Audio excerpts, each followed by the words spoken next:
but I send my greetings from Bowling Green, Kentucky. The town I live in is about an hour north of Nashville. It's beautiful, sort of rolling countryside, and Kentucky's famous for horses and also for bourbon. So if you want to come visit, you are definitely welcome. We'd love to see you in Kentucky. I've been talking a lot as I travel around the country to colleges and to virtually every audience, talking about whether or not we can at least agree on a few things. And one of the questions was asked by Charles Dickens at the beginning of the industrial age. He said, "It's the best of times, the worst of times. It was an age of wisdom, an age of foolishness. It was an epic of belief, an epic of incredulity. It was the spring of hope or the winter of despair."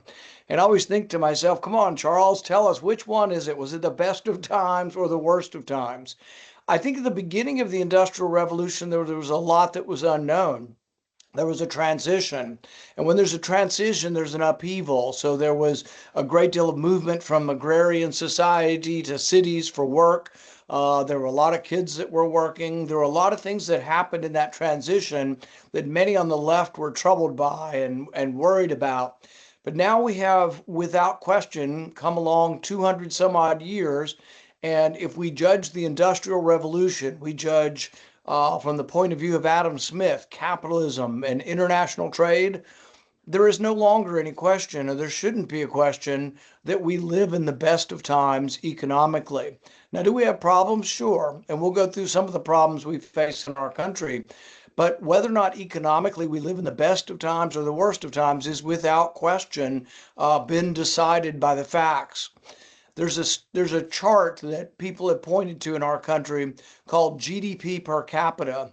And if you look at it, if the x-axis is time and the y-axis is GDP per capita, for most of human history, we lived on the x-axis.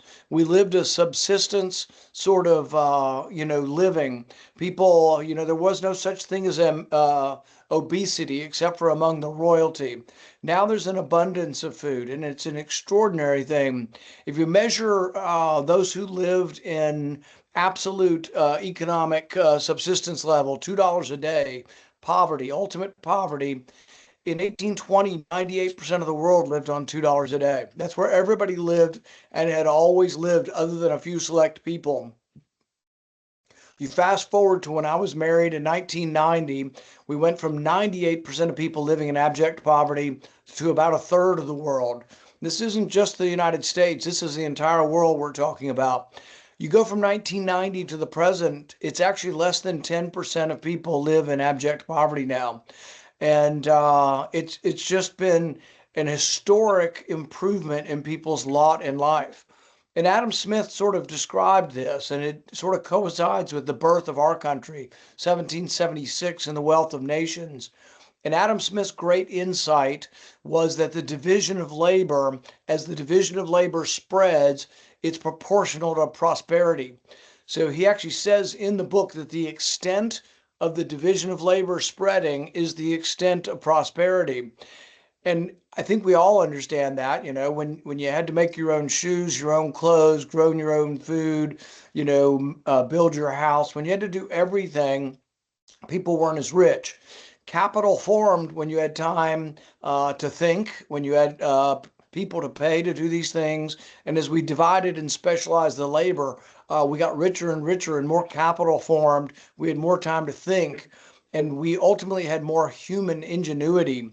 Julian Simon was an economist who basically wrote that the greatest resource is not, and I hate to tell you this in South Africa, is not gold, is not silver, but it's actually human ingenuity, and that human ingenuity has gotten us to where we are now. But this extent of the development and the spreading of the division of labor was incredibly important, and we knew this up until recently. And in our country, we're beginning to lose that knowledge. There's competition for people to say, well, trade is bad and trade is a way of ripping us off, and we should no longer engage in trade because people that we buy more stuff from them than they buy from us somehow are ripping us off. This is based on an economic fallacy, but it's a very dangerous fallacy because if we go back to this medieval notion of mercantilism and protectionism, what will happen is that we will destroy a great deal of wealth that has happened in this country. But in our country, it's based on two fallacies that are widespread. One is that a trade deficit somehow is making you poorer. And what I tell people is that a trade deficit really is a false accounting.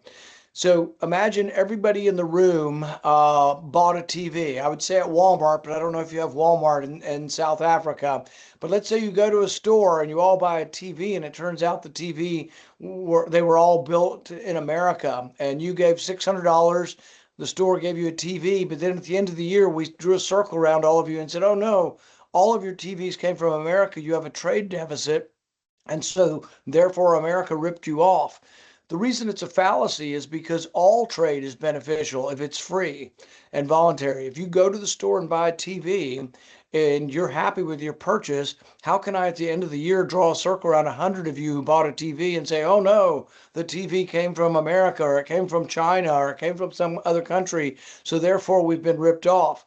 This is the fallacy that President Trump is promoting, is that somehow anything that we are suffering in America or not doing correctly is sort of the fault of these foreign countries. But it isn't just China they blame. They blame Bangladesh. And I ask people, I say, well, when do you think Bangladesh is going to buy as much from America as we buy from them? You know, we're such a much bigger country and richer country than Bangladesh. We will always buy more from them than they will from us. So things like the trade deficit, we need to get beyond. The second fallacy they do to promote that we should end international trade and have this control of it is that our middle class is being hollowed out in America. If you look at our statistics, it actually isn't true. For the last 70 years, household income, the middle class is slightly smaller, the lower class is slightly smaller. Where did they all go? They actually moved to the upper class because we are, in general, getting richer. Now, there are exceptions to this, and the exception in our country over the last 4 years was that wages were rising less fast than inflation. So we continuously are destroying the dollar. We do it sometimes more quickly than other times. But as the dollar is being destroyed, if wages rise faster than that, we somehow can survive and thrive. In the last 4 years, there was so much inflation in our country that it outpaced wages and people got poorer. It's still also the perception that Trump is fighting now is that 76% of the people in our country say, oh, well, they're unhappy with the economy. Well, 70% of them were unhappy with Biden, so it's risen. So what has happened is it's not necessarily all Republicans' fault. I think inflation is doing better in our country. It's still a factor, but it doesn't go away. So if we had 20% increase in grocery prices in the last 4 years, and now we've only had 3% this year, altogether, we've still had 23%. So if your income didn't go up 23% in the last 4 years, what you're facing is a squeeze or losing or loss of purchasing power. And so that's the area that we are in right now. From my perspective, there aren't many libertarians in the Republican Party. There are many voters, I think, who are libertarian Republican. As far as in the Congress, though, there are very few. It's really essentially myself and Thomas Massie. There's some who side with us sometimes, but as far as being pretty libertarian, it's pretty much Thomas Massie and I. So one thing I'm working hard this year is to make sure that Thomas Massie returns to Congress. He and the president have gone head to head on several issues, but the way I look at it is if we lose Thomas Massie, we lose 50% of the elected libertarians in the country. So I think we have to do everything we can possibly to do there. But I think when we look at our problems, we look at the debt and we're trying to figure out what are we going to do to make things better in our country. All of those problems are important, but they are also important to put in perspective of what capitalism has done so far for the world.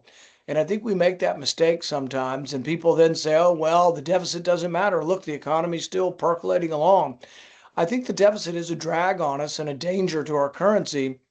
But I think also the greatness of capitalism and 200 years of the development and accumulation of capital has offsets even some of the bad things, the government can do. And the government does a lot of bad things. It was, Friedman who said if they owned the Sahara Desert after 5 years, there'd be a shortage of sand. That's the ultimate incompetence of government. But I think as we move forward, it's important to recognize, what has allowed the world to accumulate this amount of capital. And it's really freedom. It's voluntary exchange. And it's remembering that voluntary exchange, if I buy something from you, I only buy it if I want it more than the money I give you, and you want my product or whatever more than the money you give to me. All trade is beneficial if it's voluntary. So there can be no rip-off in a trade. And when you look at things like the trade deficit, one of the things that's interesting is it's actually proportional to prosperity, not inversely proportional. So our trade deficit actually gets greater in America when we're in a boom. And if you want to get rid of the trade deficit, one way of getting rid of the trade deficit is to go into recession. So when we go into a recession, our trade deficit definitely goes down because our economy shrinks. So these fallacies are important. And the way I look at it is that trade is just an extension of capitalism. It's a part of capitalism. It's an integral part. It's not like you have, oh, here's capitalism, this great economic system. Oh, international trade, that's just some other thing, and we can tax that or try to slow it down. I think that's a big mistake to think that somehow trade is separate from capitalism. It's an integral part of it. And I think that as libertarians worldwide, if we recognize the great advantages that trade has brought us, but also that trade lessens the desire for war. It was Bastiat who said that when goods don't cross borders, armies will. So I consider it not only to be great economic policy for creating prosperity and wealth, but also the economic policy that leads to the more likelihood of peace and commerce with all nations. Thank you very much for having me today, and I'll be happy to take a few questions if y'all want to give me some questions.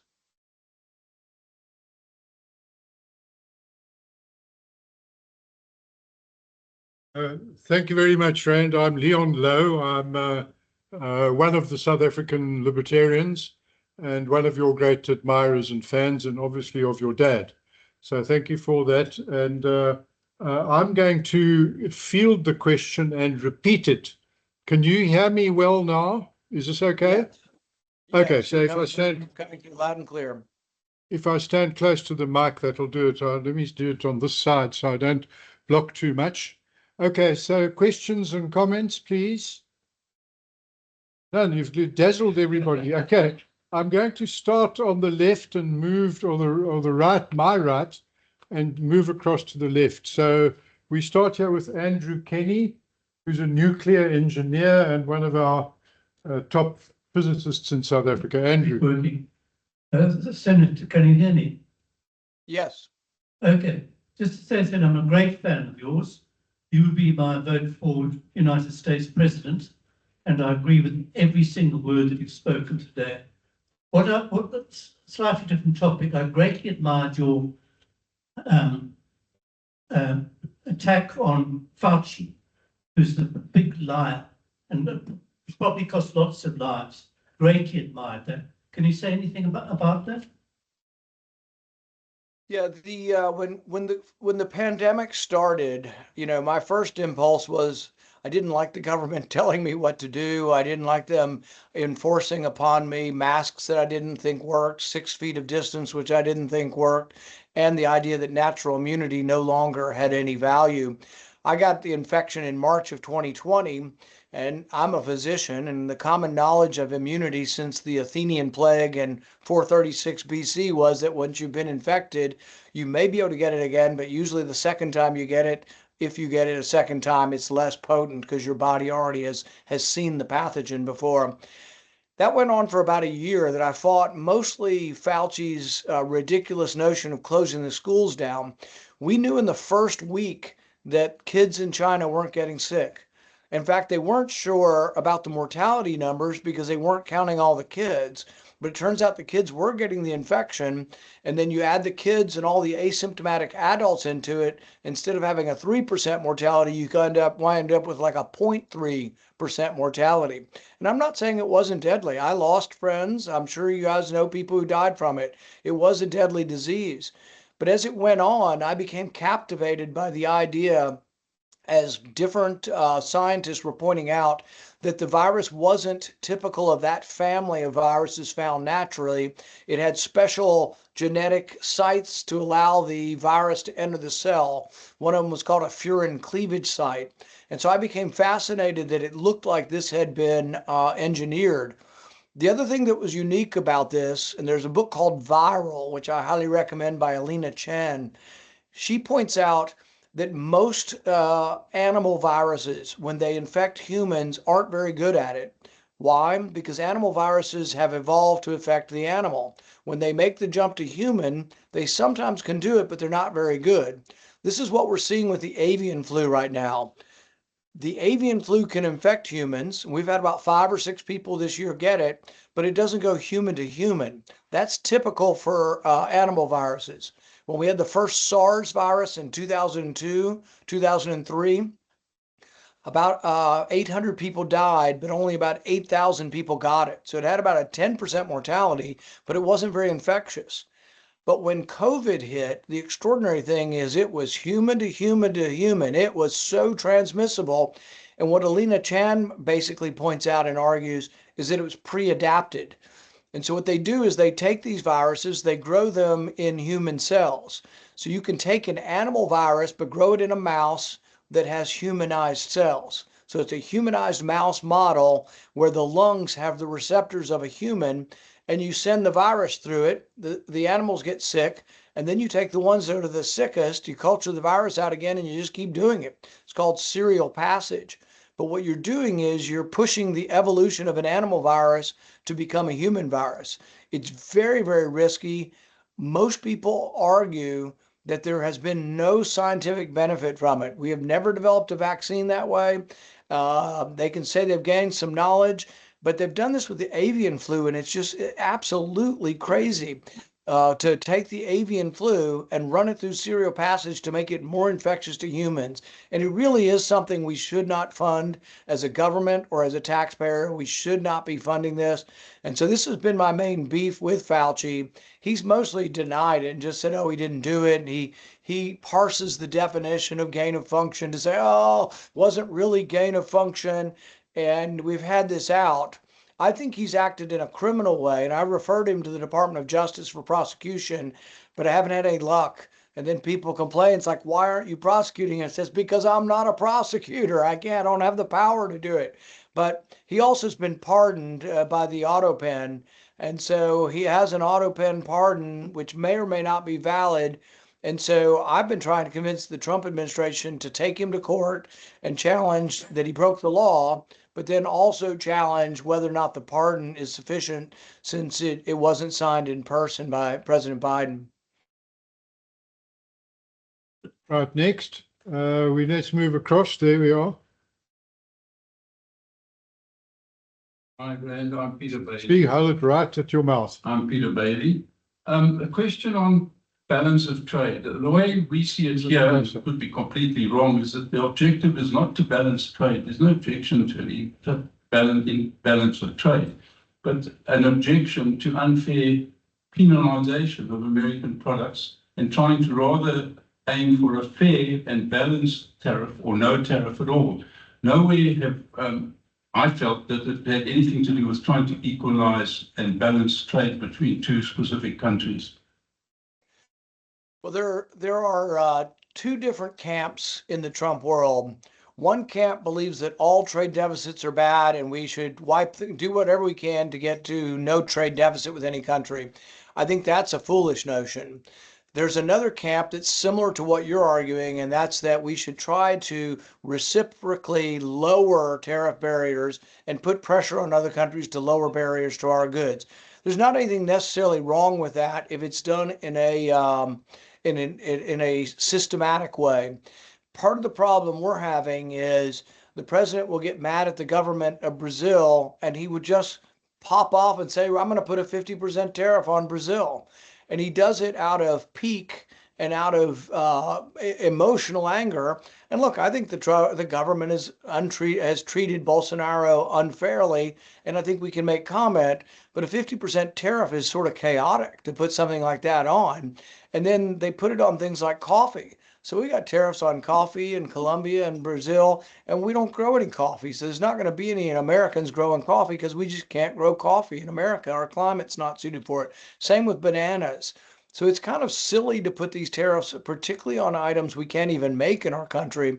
But I do agree with you, if it's a reciprocal notion of trying to lower trade barriers, that can be good. But, look, you guys export gold. I mean, are we ever going to buy, we buy, the world buys gold from you, but are you ever going to buy as much gold from somebody? There's always going to be trade deficits in something. You'll always be better at exporting something than other people. And it's an artificial notion to say that it has to be completely balanced or no trade deficits. A good example is China. We blame China for everything because we have an adversarial sort of relationship with China now. But if you look at 1950 to 1975, manufacturing output in America went up like 128%. We started trading with China in 75. They became part of the World Trade Organization, and we traded with them for 25 years. And we had a trade deficit every year for 25 years, from 1975 to 2000. But if you look at manufacturing output during that period of time compared to the 1950s, it went up 138%. So we did still grow our manufacturing. The other fallacy they say in our country to say, oh, woe is me, the 1950s were so great, is that in the 1950s, 20% of our workers were in manufacturing jobs, and now only 8% are in manufacturing.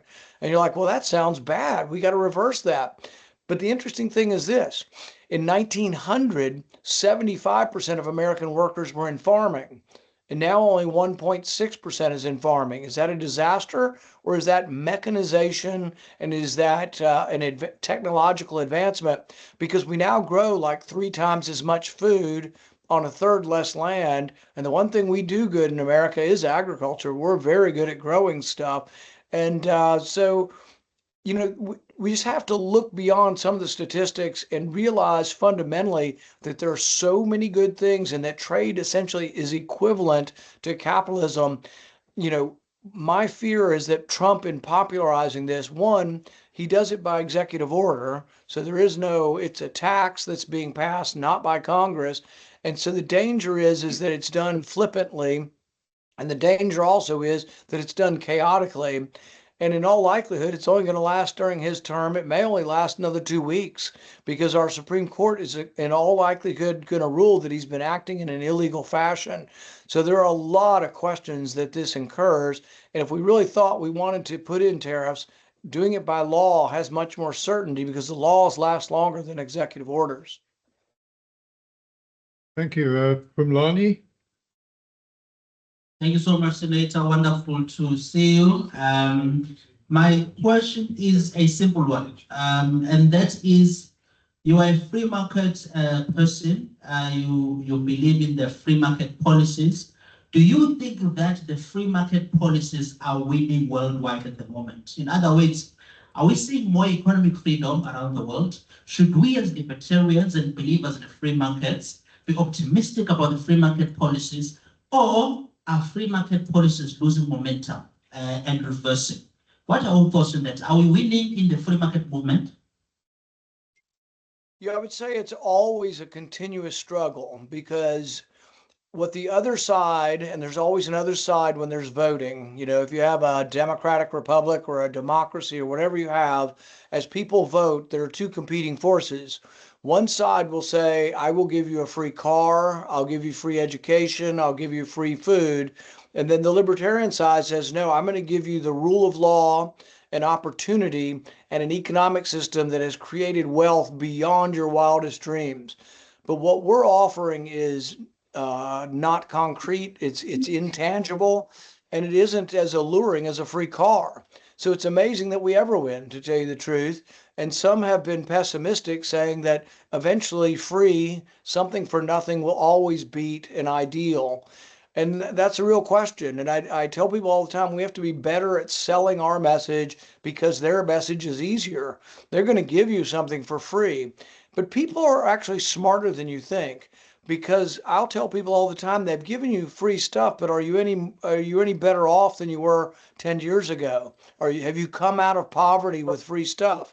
Because part of the way they give you free stuff, particularly in our country, is we borrow the money to give people free stuff. But when we borrow the money, we debase the currency and prices rise. So they have a lot of free stuff, and they go to the grocery store and they feel like, oh, well, 5 years later, I'm not any richer. I'm actually about the same or poor because my money's buying less.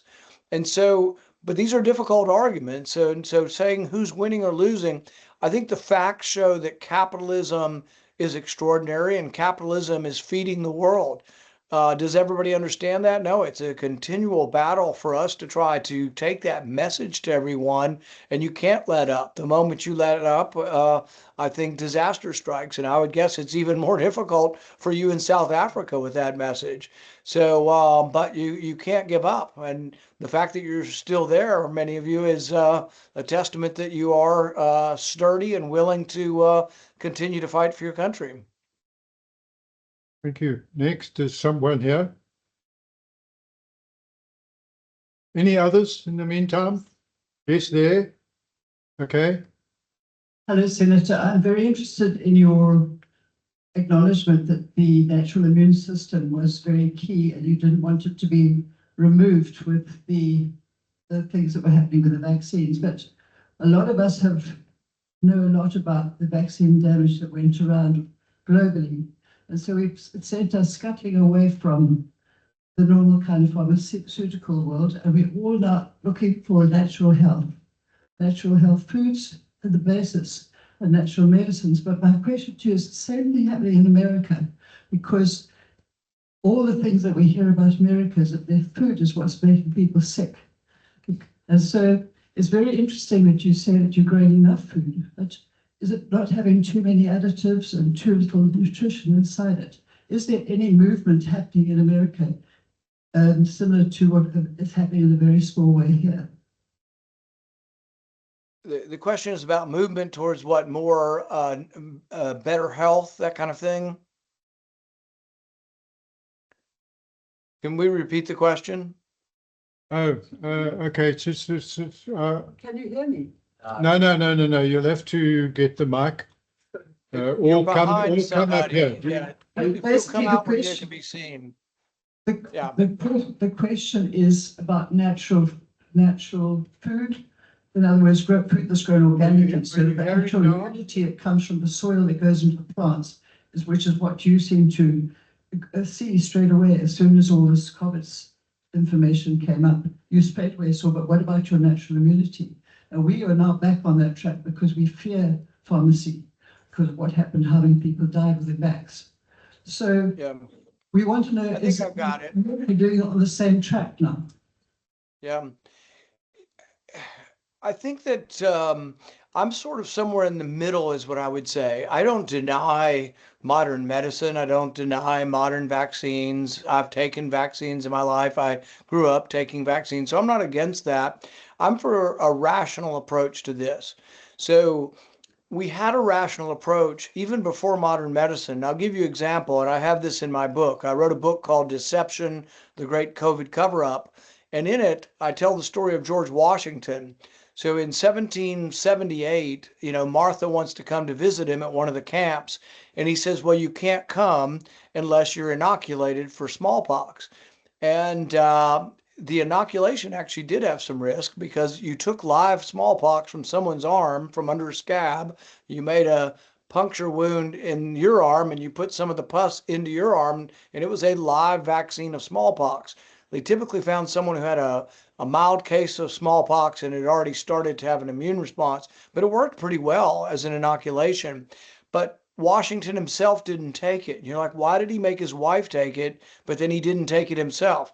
Well, because he got smallpox in Barbados when he was 15, and you could always tell people that had smallpox, they had scars on their face.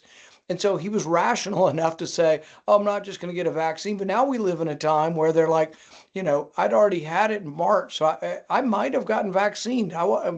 I wasn't so against it. But the reason I didn't get vaccinated was because I already had the disease and I figured I had immunity. But natural immunity is important. And the thing is ultimately everybody got it. Everybody in the whole world pretty much got it. I'd say probably 95% of the world has had COVID at least once. And so we have to understand what immunity means and not deny it. Like in our country, all the meat processors, it's a tough job to butcher the animals and get the meat ready for consumption. A lot of them are Hispanic workers with high school degree in our country, and they all got COVID. But instead of Fauci being a public health doctor telling them, you know what? You're safe now. You're not going to give it to your family. Once you heal up in 2 weeks, you're not going to give it to anybody. You're probably not going to get it again. And if you get it, you're not going to get very sick again. That absolutely has been true for thousands of years. My favorite comment on this was from Martin Kulldorff, who's an epidemiologist at Harvard who was fired for not getting vaccinated. He tweeted out a year or two ago, he said, we knew about natural immunity from 436 BC from the plague in Athens. We knew about it until the year 2020, and then all knowledge was lost. But the good news is we're starting to regain the knowledge of natural immunity again. It's like we had all of these scientists telling it meant nothing, and that was terrible. On the whether the vaccine is healthy, it's always risk versus benefits. So my attitude if you were in 2020 was that the risks of the disease, if you were over 65 and particularly if you were overweight, that the risks of the disease were greater than the risks of the vaccine. Is the vaccine perfect? Did some people get injured? Probably. But if you ask me if your 15-year-old should take the vaccine, I would say the risks of the vaccine are greater than the disease for a 15-year-old. So this was really dependent on the age.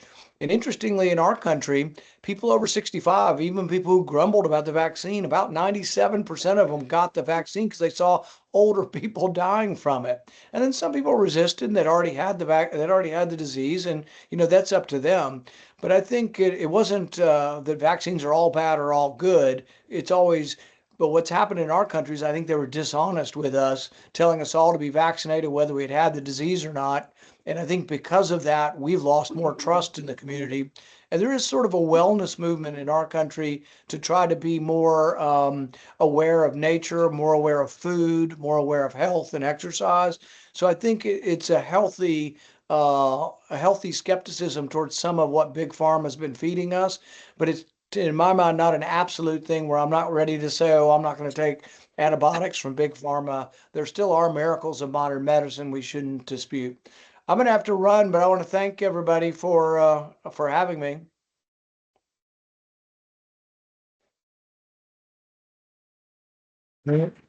Many thanks. Yes. Yeah, just many thanks. We very much appreciate, and we're very honored to have had you. Thanks for giving us the time. Thank you.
No, We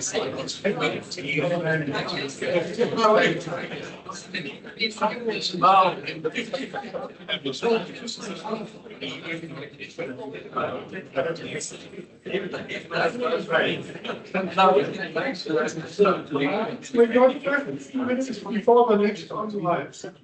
I would say in a